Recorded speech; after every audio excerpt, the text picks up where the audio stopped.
Muito boa tarde.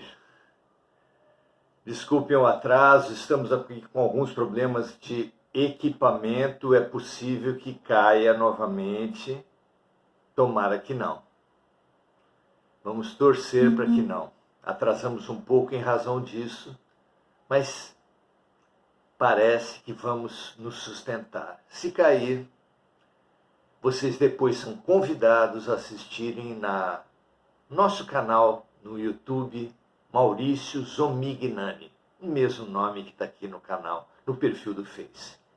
Muito bom estar aqui com vocês, muito bom manter esse espaço, cultivar essa disciplina, essa perseverança entre nós, são qualidades essenciais para qualquer conquista.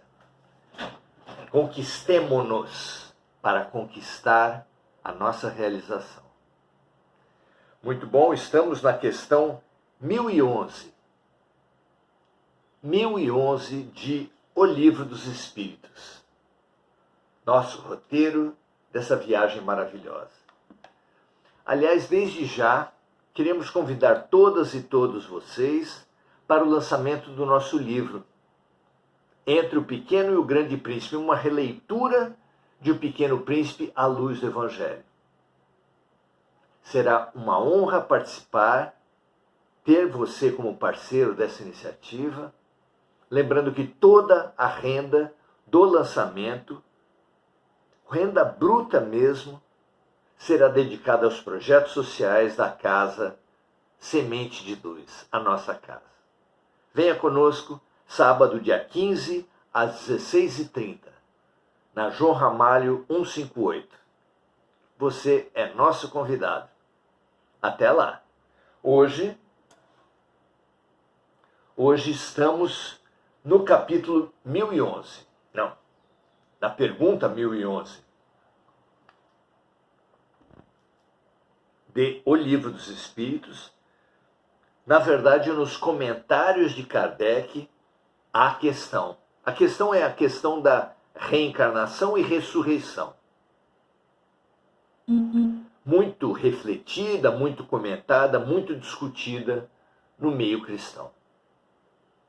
Vamos lá? Vamos ver o que Kardec comenta a esse respeito. Diz ele assim: de fato, a ciência demonstra a impossibilidade da ressurreição da carne de acordo com a ideia vulgar que se faz dela. Se os despojos do corpo humano permanecem homogêneos, embora dispersos e reduzidos a pó, ainda se conceberia que pudessem ser reunidos em um dado momento, mas as coisas não acontecem assim.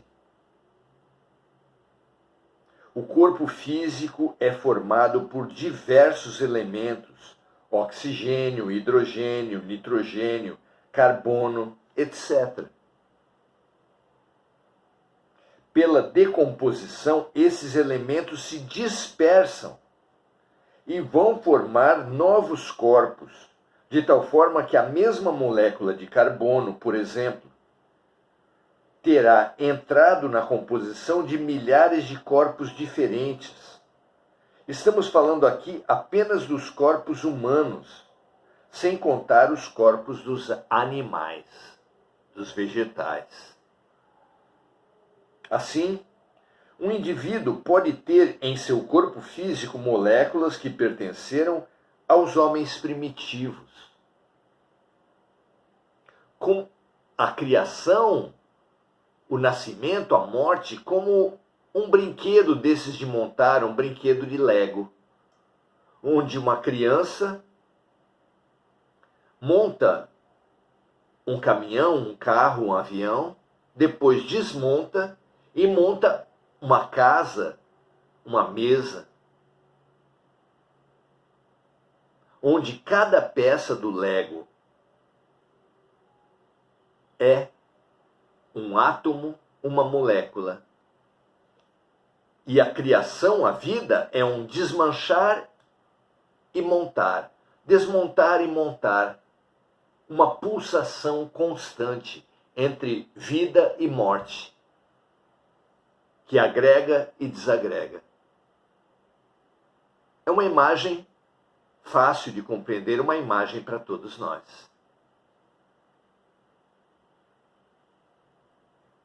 Assim, continua Kardec, um indivíduo pode ter em seu corpo físico moléculas que pertenceram aos homens primitivos, as mesmas moléculas orgânicas que o homem absorve hoje em seus alimentos podem ter vindo do corpo de um indivíduo que ele conheceu e assim por diante. Partindo do princípio que a matéria existe em quantidade definida e que as suas transformações ocorrem em quantidades indefinidas ao longo da eternidade, como cada um desses corpos poderia se reconstituir com os mesmos elementos? Como? Como um corpo, depois de disperso em seus átomos, em suas moléculas, poderia se agregar novamente, se gerar novamente?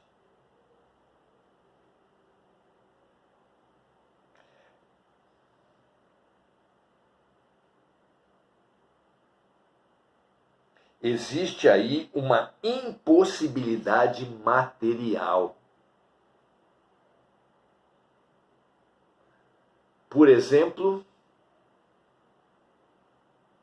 um corpo enterrado num cemitério, ele se decomporá, parte dele dando origem ao chorume, que é uma espécie de suco que a decomposição produz. Esse chorume penetra na terra, muitas vezes alcançando o lençol freático, e vai se dispersar, seguir naquela água do lençol freático e chegar a um curso d'água, ao mar, enfim. Lá ele nutrirá corpos de algas marinhas, de peixes, de crustáceos. Como poderia ser que esse mesmo corpo enterrado e decomposto, cujo chorume chegou à água e chegou ao mar, como ele poderia voltar novamente a compor um corpo pela ressurreição ao pé da letra? Seria, como se vê, completamente impossível. Existe aí, diz Kardec, uma impossibilidade material. Portanto, não se pode admitir racionalmente a ressurreição da carne, senão como uma figura simbólica do fenômeno da reencarnação. Nós voltarmos à vida na carne é exatamente o que acontece na reencarnação. Não poderia ser, é impossível que seja uma retomada do espírito naquele mesmo corpo, mas e só pode ser a retomada daquele espírito à vida material em um novo corpo. É lógico que assim seja. Há indícios, há provas que assim seja. Já recomendamos e voltamos a recomendar o trabalho do professor Ian Stevenson, doutor muito conhecido da ciência norte-americana, assim como o Dr. Hernani Guimarães Andrade, cientista, ambos tendo uma grande casuística. Dr. Ian Stevenson, então, uma casuística de mais de 1.200 casos que sugerem reencarnação. Dr. Hernani, ao que nós saibamos, reuniu 80 desses casos, casos que excluem outras possibilidades e que sugerem fortemente a reencarnação. São crianças que lembram de vidas passadas, algumas delas com marcas físicas de nascença correspondentes ao tipo de morte que tiveram, trazendo detalhes comprováveis de suas vidas passadas. Conheçam esses estudos, são realmente muito interessantes.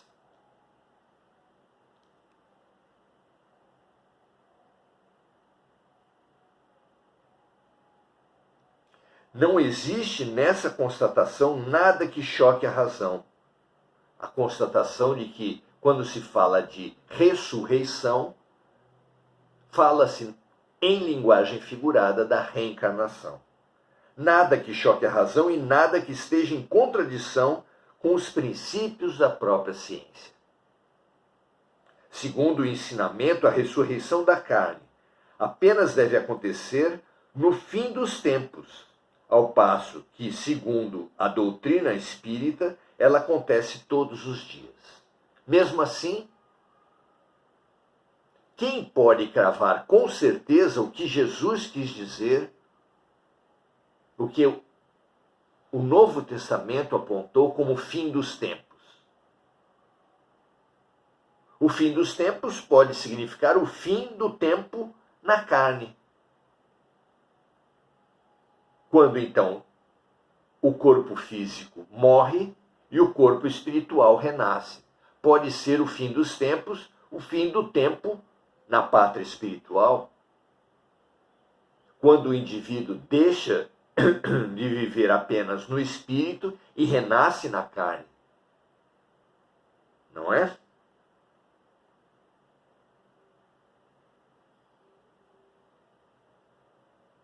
O quadro do juízo final esconde, sob uma forma alegórica, a ressurreição da carne como uma dessas verdades imutáveis. Será que quando o verdadeiro significado do juízo final for reestabelecido, ele não fará mais incrédulos?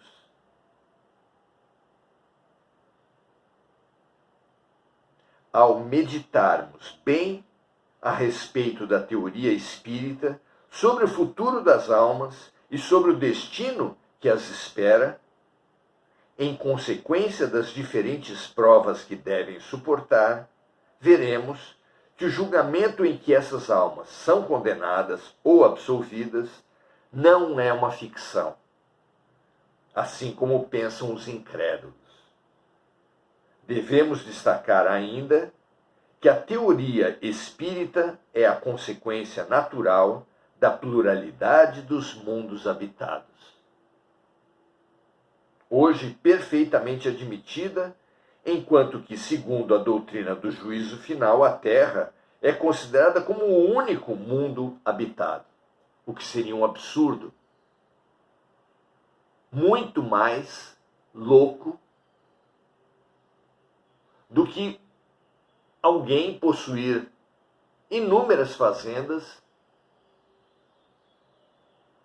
e viver num pequeno sítio. Alguém possuir um palácio com dezenas e dezenas de quartos e viver na estrebaria. Por que Deus teria construído um universo de centenas de bilhões de sóis apenas na Via Láctea e centenas de bilhões de galáxias como a Via Láctea? Ou seja, o que existe de sistemas solares no universo precisaria multiplicar centenas de bilhões por centenas de bilhões e ainda multiplicar pelo número de planetas em cada um desses sistemas solares. Com esse número praticamente incontável, apenas a Terra possuiria vida inteligente? Não é lógico, não é racional.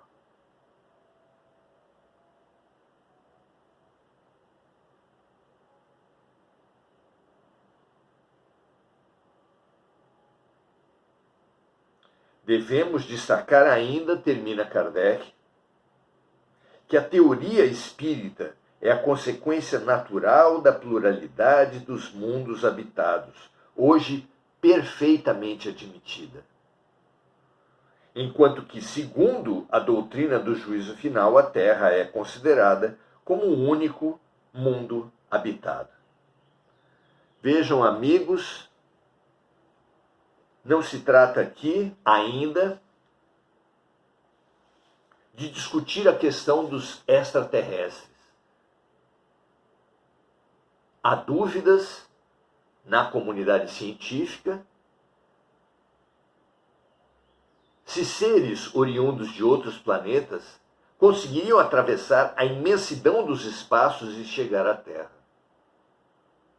Mas praticamente ninguém que pensa duvida da existência de seres em outros mundos.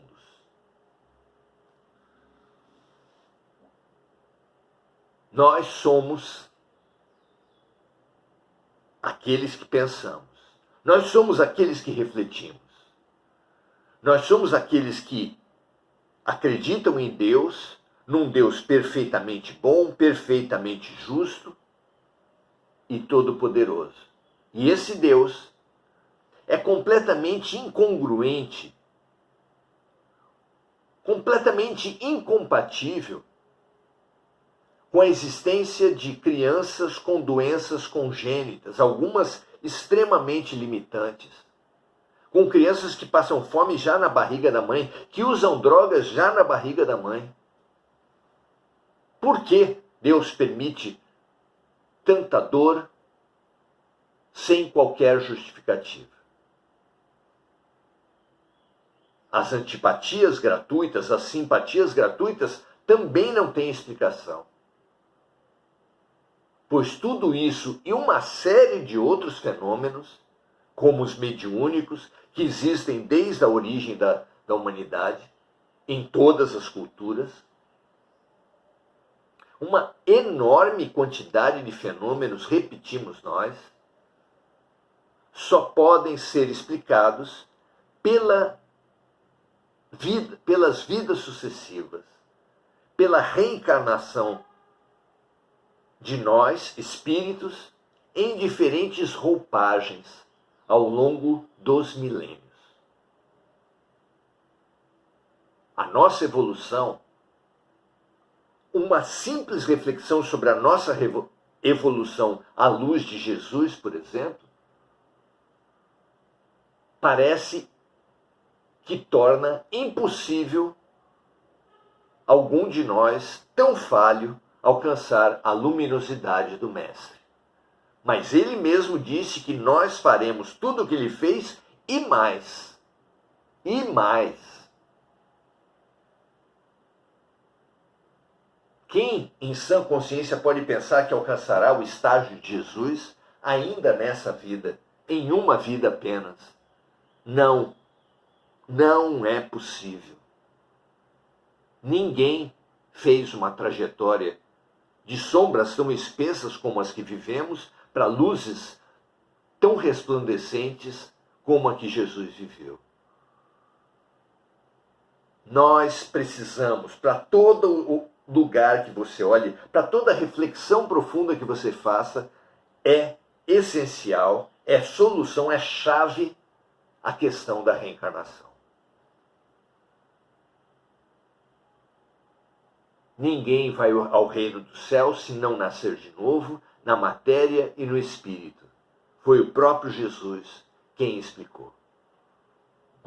Qualquer um, com a mínima reflexão, chega a essa conclusão de que a única possibilidade que tem, não só de explicar inúmeros fenômenos, mas de nossa própria evolução alcançar estágios tão sublimes, é que nós não viveremos apenas o curto espaço de uma vida, mas viveremos muitas vidas ao longo da eternidade. Quando, e só quando, a nossa evolução até um nível angélico, arcangélico, messiânico de Jesus se mostra razoável e possível. Veja se isso tem lógica para você, minha amiga, meu amigo. Reflita sobre como a existência da reencarnação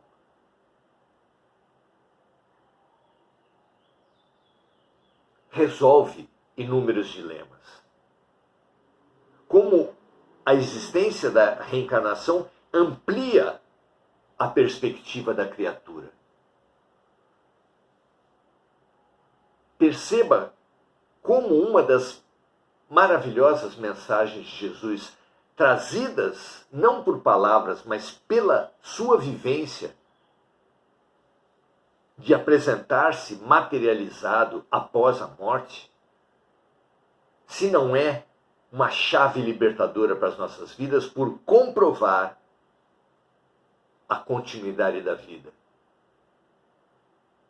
Por comprovar que o espírito pode se unir novamente à matéria,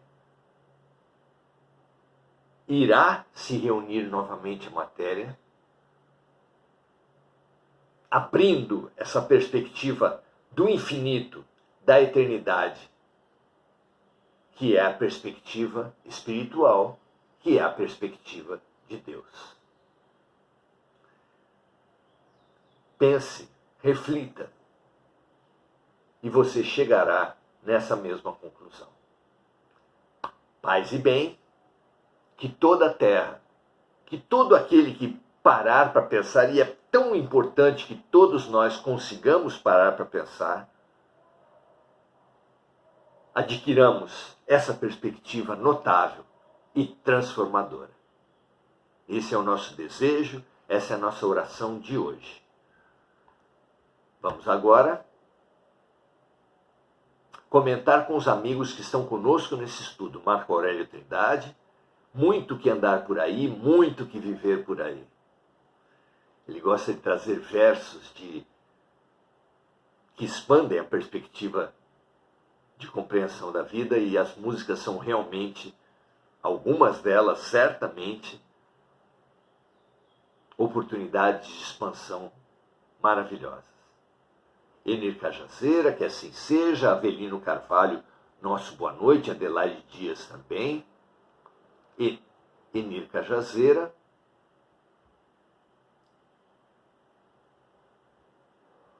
Mônica Silva, lembrando de amigos encarnados e desencarnados, remetendo a eles suas vibrações, assim como para as vítimas das guerras e dos desastres climáticos. Saudando também a todos. Expanda a sua perspectiva, minha amiga, meu amigo. Estude a reencarnação e veja como a impossibilidade total da ressurreição ao pé da letra ganha significados revolucionários